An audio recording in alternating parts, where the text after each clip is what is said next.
fadhi iyo fakir maanta waxa ila jooga xasatoob iyo meesha looga taliyo Saint-Paul waxaan joognaa meesha looga taliyo magaalada Minneapolis gaar ahaan gobolka la dhaho Minnesota walaashay suxufiida iyo janaalkeeda ayaan fadhiyaa su'aalahan iyo waxay maanta mar labaad ii gali doonto walaalay maalin kasta ay jafaysaa maalin walba waa la safayaa qeyr soo dhawaada su'aalihii aad ii weydiiseen oo aad markaan igu soo waasheen ayaan rabaa inaan xasan inkaga inuu weydiiyo kolay dabcan su'aalaha qaar saddex opportunity leeyahay inuu dhaho fadhi iyo fakar waay fadhi waa u jeedinba fadhi wili ma aragteen youtuber dhulka fadhiya marka waa naga waalooyaa aqalka cad hoostiisaan fadhinaa waa fakar meel wasaqa ma fadhino saa u jeedinba meel aad u qurux badan aan fadhinaa sidaan hore kugu sheegay waa fadhi iyo fakar fadhiga waa u jeedin fakarkana bal wuxuu noo keenaan aragno waa ninkii dhahay baasaboorkii Soomaaliga ayaan wax nooga soo dagay Washington DC marka waxaan rabaa su'aalihii qaar inaan wax weydiiyo su'aasha koowaad aan weydiinayo waxay tahay xasan horta maxaa kugu qasbay inaad America noogu timaado wallahi America waxa igu qasbay inaan imaado qasab ma ahayn waxay ahayd asumaad aan ka helay dhalinyaro Soomaaliyeed oo dalkan Mareykanka taariikh ku leh wax u qabtay wanaag badan ka sameeyay sanad walbana qabta barnaamij la yiraahdo Somali Week oo toddobaadkii xuriyadda toddobaadkaas ayaan ahaa qofkii lagu casuumay marti sharaftii lagu casuumay ayaan ka mid ahaa marka sidaas ayaa sababtay inaan walaasheeda aan imaado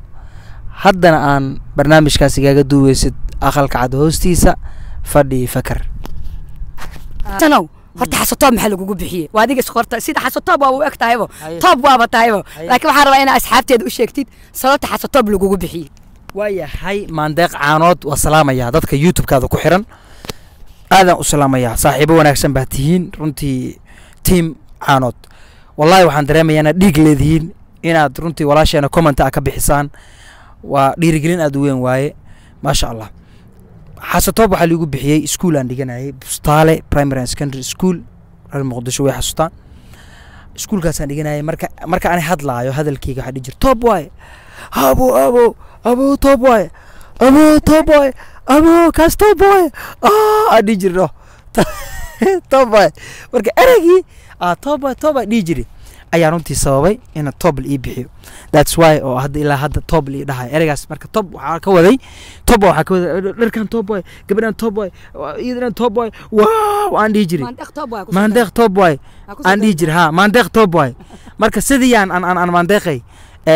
erayga topka igu baxay xasana waa ogtahay aniga hobbigayga wariyanimo waay ma u malaynaysaa inaan wariyahayga maadaama hadda aan wariyanimadii ku guuleystay inaan wariye noqdo ma u malaynaysaa inaan sida adiga oo kale taa ku guuleysan doono oo aan successful sii noqon doono maandeeq waa maasantahay waa sii noqonaysaa successful because of waxaa la dhahay raxweyntu waxay dhahday sagiir naarinjeeda saangaadsiya tilmaame macnaha waxaa waaye sagiir naarinjeeda saangaadsiya tilmaame sagiir naar u socdo macnaha maamaha le waaya sagiir naar u socdo sidoo macnaha sidoo talaabaqaadkiisa laga dareemayaa tusaale ahaan marka waa iska mahmaah ma ahan wax oo xadiis ma aha ma iska mahmaah leh marka waxaan leeyahay sidaad adiga hadda u sameynaysid barnaamijyada iyo active sidaa u tahay sidaad u leedahay saaxiibo sidaad u leedahay taageerayaashaada waraysi ugu horeeyay iga qaaday waa aragtay taageerayaashaada banaankay soo baxeen markii ugu one day baa waxaa daawatay 15,000 oo qof watch time-kii oo waxyar kaaga dhinaa inaad gaari rabtid subscribe-kii oo ahaa 3,000 markaas marayay in 4,000 uu gaaray one day uu 1,000 qof ku soo darsoontay marka waxaas oo dhan waxa cadeen u yihiin inaad adiga tahay qof dhalinyaro ah oo active ah runtii mustaqbalna leh anigana xasan ahaan dad badan xasatoob xaasito way dhahaan laakiin waxa qofku u dhahay mise waxa dhabta ah marka aniga qof kasta oo dhalinyaro ah inuu magac sameeyo waa jeclahay korna u socdo waa dareemi kartaa anagoo Minnesota hadda joogno gaar ahaan meeshii looga talinayay meeshan beerbeerahan quruxda badan ay joogno inaa meeshii magaalada looga talinay anagoo joogno in runtii waraysi ay qaadaysid ma ahan meel weedow ah ma ahan meel ciyaal weer ma aha ma fahanti waa kaas qurxay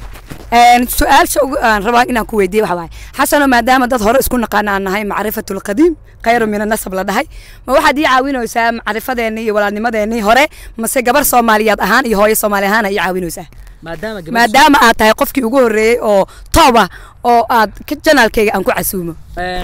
waxaan rabaa inaan dadkaas arrintan fariin u noqoto dad badana waxay dhahayaan caana aan ahay saameynaan leeyahay dadka yaqaana snap ila duub marka la dhaho iska dhaaf video inay maxaa la dhahaa oo balaayo iska dhigayaan oo iska kicinayaan ma qurux badna isla weynada ma fiicno maandeeq ahaan walaashii maadaama aad asxaab sanamanina isla ahayn saas horta ku caawinaya labo iyo gabar Soomaaliyeed iyo hooyo Soomaaliyeed maadaama hooyo Soomaaliyeed tahay oo haddana magaalada ay u shidan tahay hooyadii ugu shidneedna aad tahay sidaas ayaan ku caawinayaa waa hooyadii ugu shidneed iyo Xasan Toobo isla jooga waaw